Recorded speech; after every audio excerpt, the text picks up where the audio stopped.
Halo, assalamualaikum warahmatullahi wabarakatuh, dan selamat sore, selamat pagi, selamat malam. Sesuaikan saja dengan kondisinya masing-masing ya saat menyaksikan video ini. Teman-teman, semoga tetap dalam kondisi sehat walafiat.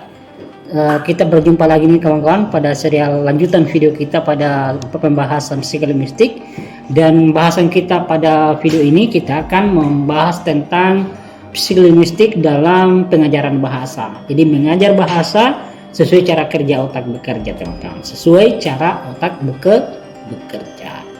Jadi teman-teman, satu hal yang perlu kita pahami bersama bahwa mengajar bahasa itu sebenarnya bukan sekedar menyampaikan materi seperti kosakata, tata bahasa, grammar, atau latihan-latihan soal. Lebih daripada itu teman-teman, mengajar bahasa itu berarti membantu siswa. Bagaimana kita sebagai seorang mentor, seorang guru itu membantu siswa membangun sistem bahasa di dalam otaknya. Jadi itu yang perlu kita pahami, bagaimana siswa ini bisa membangun sistem bahasa di dalam otaknya. Nah, disinilah teman-teman peranan psikolinguistik atau psikolinguistik memainkan peran penting. Jadi teman-teman sekalian, bahwa psikolinguistik ini membantu kita memahami bagaimana bahasa diproses dalam pikiran manusia atau dalam pikiran setiap individu, mulai dari mendengar, memahami, sampai akhirnya bisa berbicara dan menulis dengan baik dan benar. Dengan memahami hal ini teman-teman, guru atau pengajar bahasa ini bisa merancang pembelajaran yang tentunya lebih efektif dan tidak sekedar transfer materi, tetapi lebih benar-benar membangun kemampuan bahasa. Jadi pada serial video ini kita akan khusus membahas bagaimana psikolinguistik ini diterapkan di dalam pembelajaran bahasa secara praktis dan tentunya relevan dengan konteks pendidikan modern saat sekarang ini. Jadi poin pertama, kita perlu menjawab pertanyaan mendasar, apa sebenarnya psikolinguistik dalam pembelajaran bahasa. Ini yang perlu kita jawab dulu, kita pahami bersama poin ini. Dalam konteks pengajaran bahasa, psikolinguistik adalah dasar ilmiah untuk memahami bagaimana siswa belajar bahasa. Fokusnya itu berada pada proses mental yang dimiliki oleh setiap siswa, yang dimiliki oleh setiap individu atau setiap manusia, seperti persepsi bahasa atau dengan seperti mendengar dan membaca. Kemudian pemahaman, komprehensi, pemahaman yang dimiliki oleh setiap pelajar. Produksi bahasa seperti berbicara dan menulis, dan memori dan penyimpanan bahasa. Nah, psikolinguistik ini akan memberikan kita wawasan yang luas tentang bagaimana sebenarnya informasi-informasi yang terkait dengan bahasa ini diproses dalam pikiran manusia. Yang ini sangat penting dalam merancang metode pembelajaran. Jadi ini sangat perlu dipahami oleh para pemerhati bahasa atau pengajar bahasa supaya bisa merancang metode pembelajaran yang lebih efektif dan tentunya lebih bagus. Jadi kenapa psikolinguistik penting untuk guru bahasa? Jadi ya seringkali dalam praktik pengajaran itu pembelajaran bahasa itu gagal bukan karena siswanya tidak mampu, tetapi memang karena metode yang digunakan itu tidak sesuai dengan cara otak manusia bekerja. Jadi kadang metode strategi yang diterapkan guru itu tidak sesuai, sehingga itu bisa menjadi salah satu penghambat pembelajaran bahasa yang berlangsung. Oke, dengan demikian pendekatan psikolinguistik ini setidaknya beberapa poin yang bisa dilakukan guru bisa menyesuaikan metode penelitian, metode dengan proses kognitif siswa, metode pengajaran dengan proses kognitif siswa, mengurangi beban kognitif yang berlebihan, kemudian meningkatkan efektivitas pembelajaran dan membantu siswa tentunya secara alami. Jadi singkatnya teman-teman, psikolinguistik ini kalau kita memahami kalau kita sudah ada wawasan yang luas atau wawasan terkait dengan psikolinguistik ini, apalagi khususnya guru, tentu guru akan bisa mengajar dengan lebih baik, dengan lebih ilmiah dan bukan sekedar berdasarkan intuisi.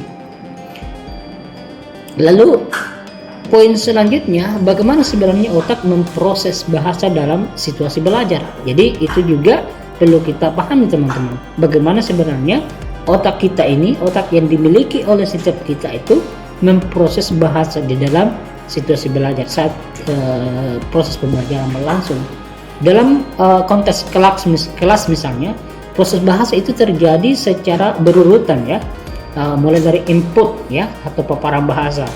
Siswa menerima bahasa melalui penjelasan guru. Jadi guru menjelaskan materi ya terkait dengan topik-topik tertentu yang mungkin dibahas, kemudian bacaan, audio atau video. Input ini harus bersifat comprehensible, yaitu dapat dipahami tetapi sedikit menantang. Jadi itu yang biasa dilakukan ya, input yang diberikan kepada siswa oleh para pelajar. Yang kedua, pemrosesan otak siswa ini mengelola atau mengolah informasi tersebut, informasi yang telah diberikan oleh gurunya, mulai dari mengenali kata, memahami struktur, dan menghubungkan dengan makna. Proses ini melibatkan memori kerja otak yang dimiliki oleh setiap individu, oleh setiap siswa tentunya. Memori kerjanya dan pengetahuan sebelumnya. Jadi ada background knowledge-nya, pemahaman awalnya yang mungkin bisa dikembangkan. Yang ketiga adalah penyimpanan. Informasi yang dipahami akan disimpan dalam memori jangka panjang atau long term memory yang dimiliki oleh setiap pelajar atau siswa. Pengulangan dan penggunaan ini itu sangat penting di tahap ini teman-teman. Jadi reinforcement, pengulangan ya, atau itu sangat penting. Kemudian yang keempat adalah output, produksi bahasa. Siswa itu bisa berbicara, menulis, dan menggunakan bahasa dalam konteks nyata. Jadi itu juga yang menjadi fokus utamanya pengajar atau guru bahasa untuk bisa membuat siswa-siswanya ini bisa memproduksi bahasa, menguraikan ide dan gagasannya lewat bahasa yang telah ia pelajari. Jadi produksi bahasa ini penting karena membantu siswa menyadari kekurangan mereka. Jadi teman-teman, kalau kita lanjutkan selanjutnya, kita perlu melihat juga prinsip-prinsip psikologis dalam pengajaran bahasa. Jadi ada prinsip-prinsip yang perlu kita pahami bersama supaya lebih pengajaran yang kita lakukan sebagai seorang guru bahasa itu bisa lebih efektif. Yang pertama, input yang bermakna lebih penting daripada hafalan. Jadi lebih baik sedikit yang kita berikan materi kepada siswanya tapi lebih bermakna dari ketimbang hanya menyuruh saja menghafal. Hafal 100 kosakata, hafal 200 kosakata tapi tidak langsung digunakan, tidak bermanfaat karena pasti besok-besoknya akan lupa lagi. Jadi itu yang perlu paham. Pertama yang perlu kita paham bersama, yang perlu digaris bawahi, input yang bermakna itu yang lebih penting daripada sekedar menghafal. Kalau sekedar menghafal itu akan mudah hilang. Siswa lebih mudah belajar jika bahasa dipelajari melalui kontekstual, relevan dengan kehidupan nyata, digunakan dalam situasi nyata. Contoh daripada menghafal kosakata, lebih baik siswa belajar melalui cerita atau percakapan. Jadi praktek langsung. Jadi semakin sering siswa diajak praktek langsung menggunakan bahasa itu, semakin besar pula peluangnya mempertajam keterampilan berbahasanya. Jadi pengajaran harus berbasis juga kontekstual dan relevan dengan kehidupan mereka. Seperti itu, sehingga kosakata yang mereka telah pelajari atau bahasa yang mereka pelajari itu mudah tersimpan di lentong memorinya atau memori jangka panjangnya, tidak mudah dilupakan. Nah itu. Kemudian pengulangan itu penting ya, tapi harus variatif. Jadi ada pengulangan sebagai bentuk penguatan apa yang telah kita pelajari supaya membekas dalam memori kita. Tetapi harus variatif. Berbagai variatif bisa kita lakukan sehingga juga lebih menyenangkan. Otak itu membutuhkan pengulangan untuk memperkuat koneksi natural atau neural, tetapi pengulangan yang monoton itu justru membosankan. Jadi seorang guru juga perlu paham bagaimana memberikan variasi pengajaran yang bisa dilakukan sehingga tidak monoton, tidak membosankan. Jadi itu ya, solusinya variasikan latihan-latihan ya. Kemudian gunakan game atau aktivitas interaktif atau kreativitas yang bisa mungkin menyenangkan, mungkin diselingi dengan game. Intinya kita bisa membaca situasi atmosfer para pelajar sehingga tidak membosankan pelajaran yang kita lakukan, dan pembelajaran yang diajarkan itu bisa lebih fleksibel dan lebih efektif. Poin selanjutnya yang perlu kita paham bersama teman-teman, kesalahan dalam bagian dari proses belajar. Jadi kalau anak itu selalu melakukan kesalahan dalam mempelajari bahasa, itu tidak menjadi masalah karena itu merupakan bagian dari proses belajar.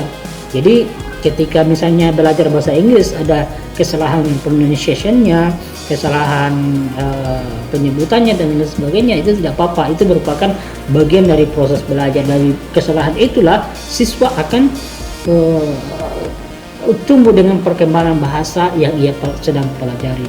Jadi guru sebaiknya tidak langsung mengoreksi secara keras dan memberikan umpan balik yang membangun. Jadi setidaknya kalau seorang guru memiliki wawasan yang cukup terkait dengan wawasan cukup khususnya dalam bidang psikolinguistik, ini akan membantu guru memahami kondisi siswa sehingga pembelajaran dan strategi yang ia ajarkan itu bisa lebih efektif. Karena bisa sesuai dengan kebutuhan siswa.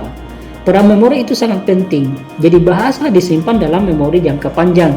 Untuk memperkuatnya itu ya perlu gunakan asosiasi, gunakan visualisasi gambar misalnya, hubungkan dengan pengalaman siswa. Jadi itu juga bagaimana sehingga apa yang diajarkan itu guru bisa berupaya materi-materi yang diajarkan itu bisa tersimpan di memori jangka panjang siswa, tidak mudah dilupakan. Kemudian ada faktor emosional mempengaruhi pembelajaran. Jadi itu juga perlu dipahami bersama, khususnya bagi seorang pengajar bahasa. Ada faktor emosional itu mempengaruhi pembelajaran. Jadi sebagaimana yang disebutkan oleh Presence ini jauh sebelumnya 1985 menyebutkan bahwa ada konsep defective filter, ya, di mana ini jika siswa cemas itu pembelajaran terhambat. Jadi itu bisa yang dikemukakan, jika siswa cemas atau pelajar cemas itu pembelajaran bisa terhambat. Jika siswa nyaman itu pembelajaran lebih efektif. Jadi ada korelasinya, ketika seorang siswa itu belajar dengan nyaman, belajar dengan menyenangkan, ya tentu hasil yang diberikan itu juga bisa berdampak positif terhadap perkembangan keterampilan bahasa, khususnya bahasa yang sedang ia pelajari, bahasa yang sedang diajarkan. Itu ya, artinya suasana kelas itu sangat menentukan. Itu sebabnya seorang guru, seorang pengajar harus setidaknya punya wawasan yang cukup dalam hal memahami kondisi kelas siswanya. Lalu strategi pengajaran bahasa berbasis emosi seperti apa itu? Ini juga beberapa hal yang perlu kita pahami bersama. Ada beberapa pendekatan yang bisa kita lakukan. Yang pertama, pendekatan komunikatif atau yang juga sering dikenal dengan istilah communicative approach. Nah, ini fokus pada penggunaan bahasa dalam komunikasi nyata. Jadi ini dia bisa menggunakan contohnya role play, dia langsung mempraktekkan diskusi kelompok, simulasi situasi sehari-hari. Jadi dia bisa mempraktekkan langsung dengan role play misalnya mempelajari kosakata yang terkait dengan misalnya yang mungkin sering digunakan di pasar, ya langsung kan praktekkan bagaimana jual beli. Ada yang siswa bertindak sebagai pembeli, ada yang bertindak sebagai penjual. Jadi dimainkan sehingga pembelajaran itu nampak seakan-akan nyata. Jadi kosakata yang mungkin dia bisa gunakan, dia sudah bisa tersimpan dalam memori jangka panjangnya, atau bisa disebut dengan mental lexikal. Task based learning ini juga menjadi pendekatan atau strategi yang bisa dilakukan. Task based learning, jadi siswa belajar itu melalui tugas nyata, real assignments, membuat presentasi, menulis email, menyelesaikan proyek. Nah, itu contoh-contoh yang bisa diterapkan sebagai seorang guru untuk meminta siswanya melakukan beberapa praktek seperti presentasi, menulis surat dan sebagainya. Kemudian ada scaffolding. Ini guru bisa memberikan bantuan di awal dan berikan penjelasan, lalu secara bertahap mengurangi bantuan tersebut sehingga siswa-siswa itulah yang melanjutkannya. Ini konsep ini berasal dari Vygotsky yang dipropodi oleh Vygotsky tentang zone of proximal development. Penggunaan multimedia menggunakan bisa audio, visual, teks, dan pembelajaran multimedia lebih efektif karena melibatkan berbagai jalur kognitif. Jadi itu juga bisa kelengkapan media yang bisa digunakan oleh para guru. Latihan memproduksi bahasa, latihan berbicara, latihan menulis, latihan perbanyak latihan menggunakan bahasa itu. Jadi kita lanjut teman-teman. Poin selanjutnya adalah peran teknologi dalam pengajaran bahasa. Memang di era digital seperti saat sekarang ini psikologi itu semakin relevan teman-teman, semakin relevan dengan perkembangan teknologi yang sekarang ini. Kenapa? Beberapa aplikasi seperti aplikasi pembelajaran bahasa itu bisa kita gunakan, kita manfaatkan. Aplikasi modern itu menggunakan prinsip pengulangan adaptif, umpan balik langsung, gamifikasi. Jadi pembelajaran bahasa itu bisa membantu, teknologi bisa digunakan untuk membantu para guru mengajarkan bahasa. Jadi ada pengulangan adaptif itu, umpan balik langsung, dan gamifikasi itu sangat bisa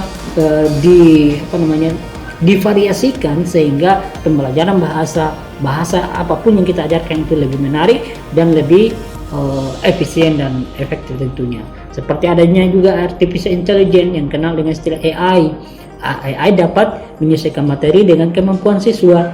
Jadi bisa mengukur level siswa, baik level berdasarkan umurnya atau level kemampuannya, itu bisa disesuaikan materi-materi yang disusun, memberikan latihan personalisasi dan menganalisis kesalahan siswa. Jadi guru bisa memanfaatkan teknologi-teknologi yang ada, ya.